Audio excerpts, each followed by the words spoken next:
तो लर्नर्स, आप लोग का हिंदी सब्जेक्ट के एक और नए वीडियो में आप लोगों का स्वागत है। तो आप लोग के कक्षा 10वीं हिंदी का जो फाइनल परीक्षा 2023 में होने वाला है, तो वह क्या है कि वह 20 फरवरी को है। तो 20 फरवरी के एग्जाम का जो वायरल क्वेश्चन पेपर है ना, तो वायरल क्वेश्चन पेपर के आज हम लोग क्या करने वाले हैं कि सभी ऑब्जेक्टिव क्वेश्चन को डील करने वाले हैं। अगर आप इन सभी ऑब्जेक्टिव क्वेश्चन को अगर रट लीजिएगा ना कैसे भी कर तो आप लोग अपने एग्जाम में जाकर डिटो छाप दीजिएगा। तो एक एक क्वेश्चन को आप लोग कैसे भी कर याद कर लीजिएगा और वीडियो में शुरू से लेकर अंत तक बने रहिएगा ताकि एक भी ऑब्जेक्टिव आपके एग्जाम में ना नहीं छूटे। तो फटाफट से क्वेश्चन की ओर बढ़ते हैं और ये सभी क्वेश्चन जो है ना, ये बहुत ज्यादा वीवे और वायरल क्वेश्चन पेपर है। ठीक है, तो क्वेश्चन की ओर हम लोग बढ़ते हैं।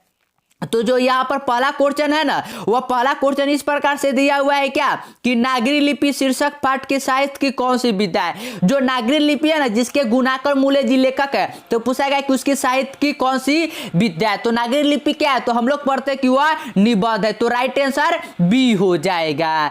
क्वेश्चन नंबर 2 की ओर बढ़ते तो 2 इस प्रकार से कि स्वदेशी शीर्षक पाठ के रचनाकार है। पूछा गया है क्या कि जो स्वदेशी शीर्षक पाठ है ना, तो उसके रचनाकार कौन है। तो सिंपल है कि उसके रचनाकार कौन है, तो प्रेमगंध। तो राइट आंसर डी हो जाएगा। क्वेश्चन नंबर 3 की ओर बढ़ते तो 3 इस प्रकार से है कि रेनर मारिया रिल्के किस भाषा के कवि है। पूछा गया है क्या कि जो रेनर मारिया रिल्के है ना, तो यह किस भाषा के कवि है। तो यह किस भाषा के कवि है, तो याद रखिएगा कि यह जर्मन भाषा के कवि है। कहाँ के है, जर्मन भाषा के। क्वेश्चन नंबर 4 की ओर बढ़ते तो 4 इस प्रकार से है कि जीत जीत मैं निखरत हूँ पाठ की साहित्य की विद्या। पूछा गया है कि क्या है, तो जीत जीत मैं निखरत। तो इसमें क्या है कि पंडित बिरजू महाराज जी का इंटरव्यू यानी कि साक्षात्कार लिया जाता है। तो इसका राइट आंसर जो बनेगा ना, वो ऑप्शन नंबर सी हो जाएगा। क्वेश्चन नंबर 5 की ओर बढ़ते तो 5 इस प्रकार से कि शंभू महाराजा बिरजू महाराजा के कौन से। जो शंभू महाराजा जी थे ना, तो वह बिरजू महाराजा के क्या थे, यही पूछा गया है। तो वह क्या थे, तो याद रखिएगा तो वह क्या थे, तो वह भाई थे। तो राइट आंसर बी हो जाएगा। क्वेश्चन नंबर 6 की ओर बढ़ते तो 6 इस प्रकार से कि कुमार गंधर्व क्या है। कुमार गंधर्व के बारे में पूछा गया है कि वह क्या है। तो सिंपल है कि हमने यह कितनी बार बताया है और वही क्वेश्चन है। वह क्या थे, तो वह शास्त्रीय नायक थे। क्वेश्चन नंबर 7 की ओर बढ़ते तो 7 इस प्रकार से है कि रोन नदी के किनारे पर शहर का कौन सा शहर बसा हुआ है। ठीक है, वही बताना है। तो रोन नदी के किनारे पर बसे शहर का नाम क्या है, सिंपल है। लेखक कहां पर जाते हैं, तो आवनियो। तो आवनियो तो है बसा हुआ है। तो राइट आंसर सी हो जाएगा। क्वेश्चन नंबर 8 की ओर बढ़ते तो 8 इस प्रकार से कि दिनकर को ज्ञानपीठ पुरस्कार किस रचना पर मिला। जो रामधारी सिंह दिनकर जी है ना, तो उनको पूछा गया है कि ज्ञानपीठ पुरस्कार जो है ना, वह किस रचना पर मिला था। तो ये तो बार बार मैंने आपको बताया और वही क्वेश्चन पूछा गया है कौन से, तो उर्वशी पर मिला था।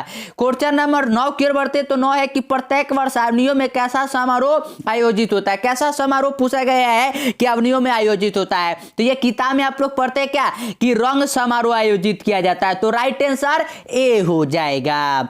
क्वेश्चन नंबर 10 की ओर बढ़ते हैं तो 10 इस प्रकार से है कि विनोद कुमार शुक्ल किस कृषि विश्वविद्यालय में एसोसिएट प्रोफेसर से।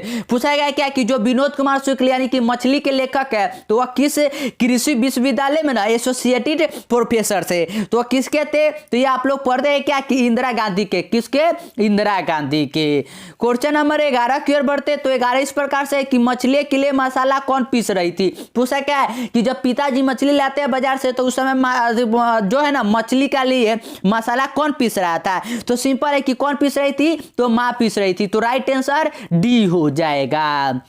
क्वेश्चन नंबर 12 की ओर बढ़ते तो 12 इस प्रकार से है कि बिस्मिल्लाह खां के बचपन का नाम क्या था। पूछा गया कि जो बिस्मिल्लाह खां जी है ना, जो शहनाई के लिए फेमस थे, तो उनका पूछा गया कि बचपन का नाम क्या था। तो उनके बचपन का नाम क्या था, तो उनके बचपन के नाम था अधीरुद्दीन। अधीरुद्दीन।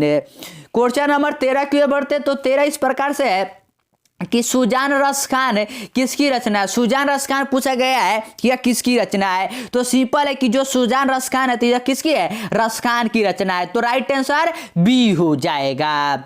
क्वेश्चन नंबर 14 की ओर बढ़ते तो 14 है कि बिस्मिल्लाह खां की शहनाई के साथ किस मुस्लिम पर्व का नाम जुड़ा है। जो बिस्मिल्लाह खां जी है ना, तो उनके शहनाई के साथ पूछा गया कि किस पर्व का नाम जुड़ा हुआ है। तो कौन से पर्व का नाम जुड़ा है, तो ये तो बार बार मैंने बताया है और वही क्वेश्चन सब छप चुका है कि मुहर्रम। क्या जुड़ा, मुहर्रम।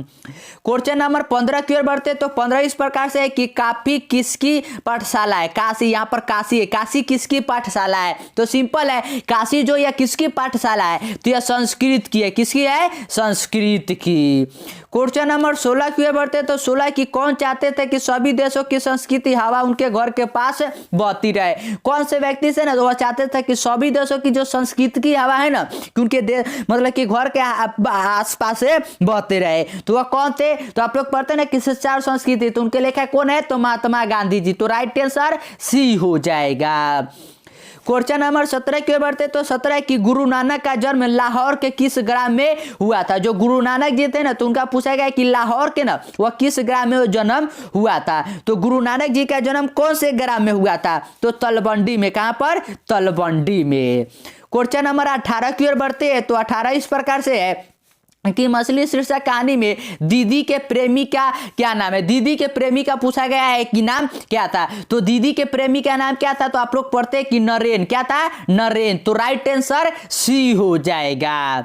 क्वेश्चन नंबर 19 की ओर बढ़ते तो 19 के शेक्सपियर किस भाषा के कवि है? शेक्सपियर पूछा गया है क्या कि वह किस भाषा के कवि है? तो वह किस भाषा के कवि है? तो याद रखिए कि वह अंग्रेजी भाषा के कवि है। और ये जो भी क्वेश्चन मैं करवा रहा हूँ ना ये सभी वायरल क्वेश्चन, ये डिट्टो आपके एग्जाम में छपने वाले प्रश्न है, तो एक एक प्रश्न को याद करते चलिए, ठीक है? और चैनल पर नया तो चैनल सब्सक्राइब भी कर लीजिए। क्वेश्चन नंबर 20 की ओर बढ़ते हैं तो 20 क्या है कि रसूलन बाई थी। रसूलन बाई क्या थी यही पूछा गया है। तो रसूलन बाई क्या थी? तो एक नर्तकी, यानी कि जो नर्तकी करते हैं ना वो थी।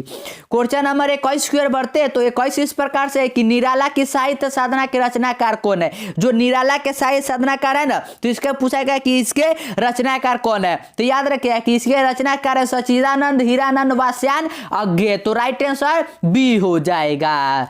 क्वेश्चन नंबर 22 की ओर बढ़ते हैं तो 22 सिंपल है कि रामायण की रचना किस भाषा में हुआ है? तो ये तो सिंपल पूछा गया है कि जो रामायण है कि उसकी भाषा रचना किस भाषा में हुआ है? तो रामायण क्या है कि वाल्मीकि जो लिखा गया, और वाल्मीकि क्या है कि बहुत मतलब कि सतयुग का समय है, उस समय क्या बोला जाता था? तो संस्कृत। तो इसका राइट आंसर जो बनेगा ना वो ऑप्शन नंबर ए हो जाएगा, संस्कृत।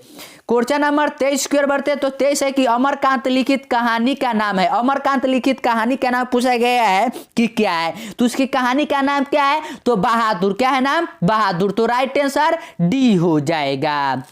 क्वेश्चन नंबर 24 की ओर बढ़ते तो 24 है कि बहादुर का बाप कहां मारा गया था? पूछा गया क्या कि जो बहादुर है ना तो बहादुर के बाप जो है वह कहां पर मारा गया था? तो बहादुर के बाप कहां मारा गया था? तो युद्ध में। कहां पर? युद्ध में। तो राइट आंसर ए हो जाएगा।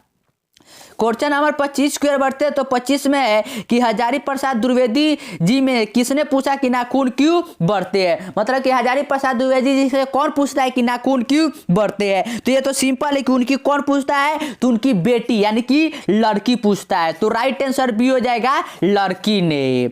क्वेश्चन नंबर 26 की ओर बढ़ते तो 26 इस प्रकार से है कि बहादुर में मार खाकर गैस भागी के किसके पास चले गए? यहाँ पर भैंस है। पूछा गया कि जब बहादुर से मार भैंस खाता है तो भैंस भाग कर कहां पर चला जाता है? तो सिंपल है कि जो बहादुर जब भैंस को मारता है तो वह मां के पास चला जाता है।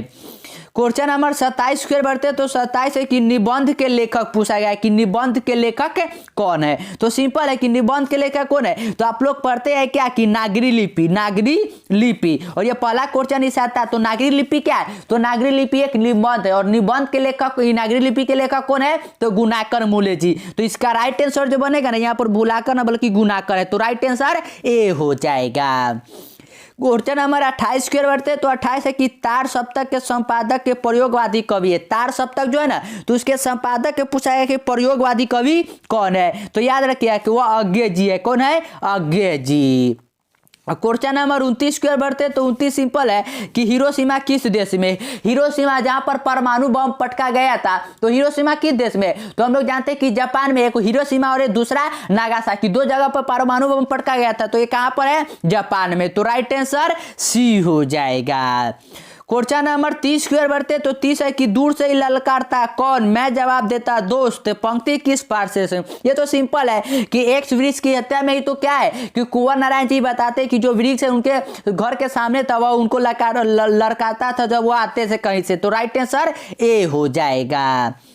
क्वेश्चन नंबर 31 की ओर बढ़ते तो 31 है कि लौट कर आऊंगा फिर पाठ के कवि कहाँ लौटने की बात कहते हैं। तो सिंपल है कि लौट कर आऊंगा इसमें कि लेखक कौन है, तो जीवनानंद दास जी। और जीवनानंद जी क्या कहते हैं कि मैं फिर से बंगाल में ही जन्म लेना चाहता हूं। तो राइट आंसर ए हो जाएगा बंगाल में।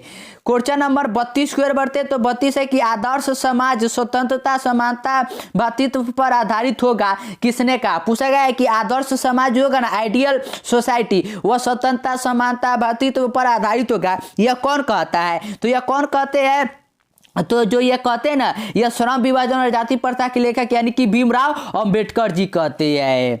क्वेश्चन नंबर 33 की ओर बढ़ते हैं तो 33 है कि सीमा रजनी आलो शेफाली आरती पांचों बहनी, जो पांचों है ना वह किसकी बहनें थी। तो सिंपल है, हम लोग पढ़ते क्या कि इसके कि विष के दांत, तो विष के दांत में क्या है कि जो वहां पर खोखा था, तो खोखा के कितने बने थे, 5 बने थे, और यही तो पांचों बने थी। तो राइट आंसर बी हो जाएगा खोखा की बहनें।